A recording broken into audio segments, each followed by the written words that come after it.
Vamos lá.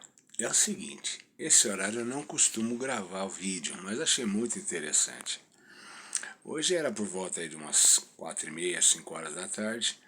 Eu fui num cliente ali na rua Apiacás, nas Perdizes. E tinha dois senhores lá, né? Um sentado num banquinho. Aí eu entrei, peguei um chá. Enquanto eu fui lá buscar o chá, ele levantou do banco, estava tomando cerveja e foi para lá. E eu sentei no banco. Aí comecei a conversar com um rapaz de terno, gravata, mineiro. E começamos a prosear, né? Como falo bom mineiro, começamos a prosear. Aí o rapaz do banco, quando chegou, ele falou, esse banquinho aqui é meu. Eu falei, não, como? Você foi... Quem vai para Portugal perde lugar, né? Aí ele falou, não, aqui já tem até meu nome no banco aqui. Isso aqui é... Eu falei, bom, então já que se trata de donos de banco, né? Vamos falar então de patrimônios, né? Porque você é dono do banco, deve ter muita grana, né? Aí o outro já brincou, esse aqui é milionário, cara. Ele de banco ele entende tudo, tudo, tudo. Aí nós começamos a prosear. Começamos lá, um dar uma cutucada no outro e falou, bom, eu sou da época que banco não era banco só da praça, não. Era banco que a gente ia fazer pagamento, rapaz. Eu falei, não acredito. Você fez isso? Sim, claro que eu fiz. Aí o mineiro falou, nossa, quando eu cheguei de Minas, a coisa que eu vim trabalhar foi justamente de caixa de banco. Eu falei, não acredito. É verdade, caixa de banco. Aí o sujeito levava lá um cheque e a gente tem que procurar numa lista para ver se aquele cheque tinha sido creditado com dinheiro ou com folha, enfim. Como é que era o esquema todo. Aí o cara falou, né, você não sabe da última, eu era contínuo numa empresa de mexia com locações, né, de veículos, de apartamentos, enfim. E eu era molecão, saía com aquele monte de cheque na pasta e ia pro banco. Aí chegava no banco, tinha que procurar o gerente e tal, para poder já fazer o crédito daquele gerente, daqueles valores. Eu falei, olha, eu fui um cara que conheci várias instituições bancárias. Eu falei, Banco Real, Bamerindos, América do Sul, na Avenida São João, que eles depositavam os valores na rua.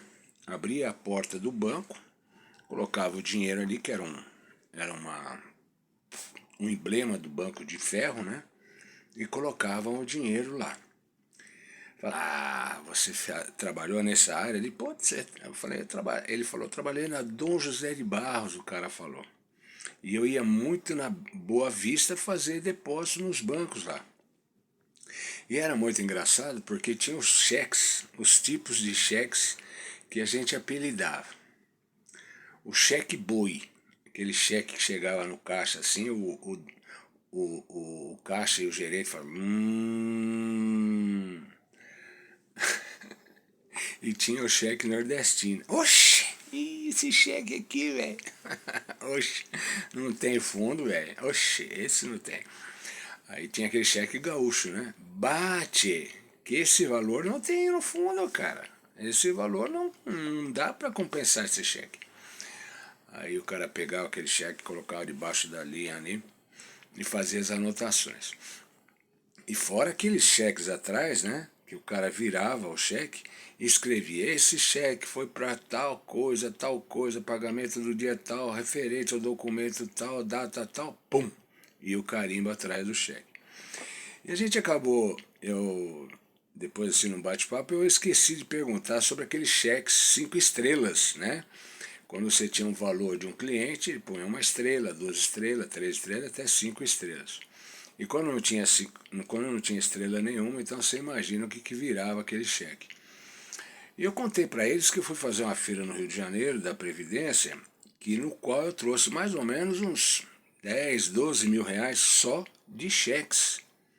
E não voltou nenhum cheque. Nada, absolutamente nada. Fiz os depósitos, pagamento. E quando a gente passava cheque predatado, né? Isso aqui é para tal dia, né? 20 dias, 30 dias, 15 dias. E aí chegava na data disso aí, não tinha fundo, velho. Nossa, cara. Aí o negócio era punk, porque você imagina, né? Todo mundo dependia dos valores e a hora que chegava lá, não tinha os valores, né? Aí o mineiro falou assim, rapaz, quantas vezes eu vi lá de Belo Horizonte, trazia um monte de cheque aqui na mala para poder depositar em São Paulo, para dar o prazo do cara cobrir o cheque lá em Minas Gerais, e demorava 15 dias a compensação do cheque. Ah, mas era só risada, cara. A gente dava muita risada. E o tiozinho do banco, firme e forte lá, fazendo as lembranças dele, né? E quando chegava lá com aquele monte de cheque para ser autorizado pelo gerente, quando a assinatura do cheque não batia, o cara estava nervoso, estava com dor de barriga, ou estava tremendo, sei lá, e o cheque não batia. Então, rapaz, a gente ficou aí uns 15, 20 minutos de prosa, né? Tudo por causa de um banco plástico, né? Tudo por causa de um banco plástico. Quando as pessoas do bem se interligam, elas fazem de um assunto um vídeo, um filme. E eu não gravei na hora lá, porque eu estava fazendo entrega de mercadoria e tal, e eu estava meio atrasado, tinha que ir em um monte de lugar. Mas eu sempre costumo gravar. Então, fica assim, fora de horário, mas foi gravado para não perder o fio da prosa, né? Estou meio sem sono agora. Mas Ivandir que voa, sempre umas coisas diferentes para nós.